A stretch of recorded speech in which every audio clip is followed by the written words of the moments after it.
As many of you know, I got hit by a car recently, so I broke my leg. During COVID, I started doing the cooking videos. Then I went back to work for a little while, so I quit doing the videos, and then I got hit by the car. So after getting hit by the car, I couldn't really stand up. I couldn't, there's a lot of things I couldn't do. So people were bringing me food. So I'm gonna do a couple videos of food or dishes that people brought by. They're gonna be short.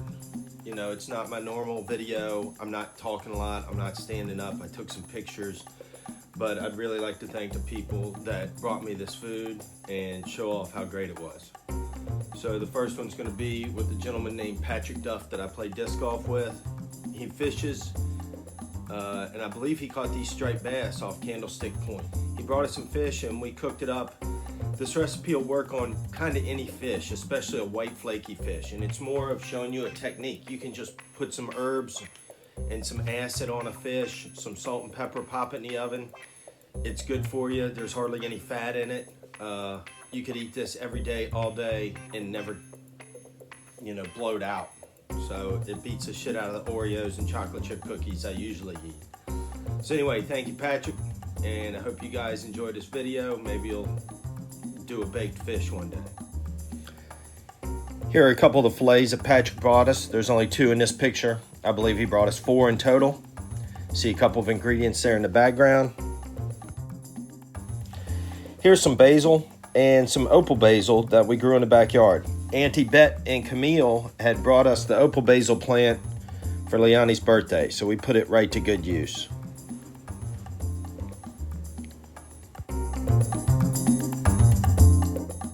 And here's the chive and basil chiffonade, as well as some other ingredients, some lemon, jalapenos, and garlic. Finely chopped chives, our chiffonade of basil, sliced jalapenos, red and green, just for some color, garlic, and lemon slices. So we rinse the fish off, as I always do, and then I like to pat it dry.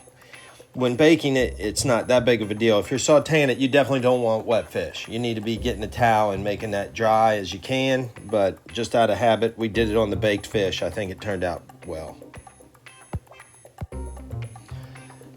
Now we put a thin layer of oil on the pan so that it doesn't stick to the pan.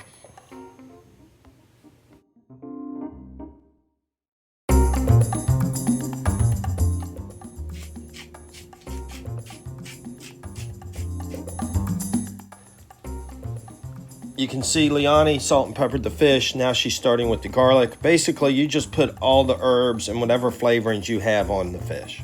I would recommend you do the lemon slice last, because if you put the lemon slice on, the other stuff isn't going to touch the fish. So she's doing the basil here. She's going to do the opal basil.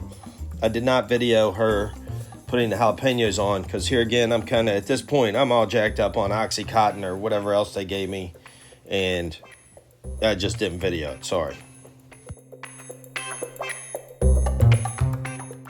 We put the lemon slices and lemon juice last.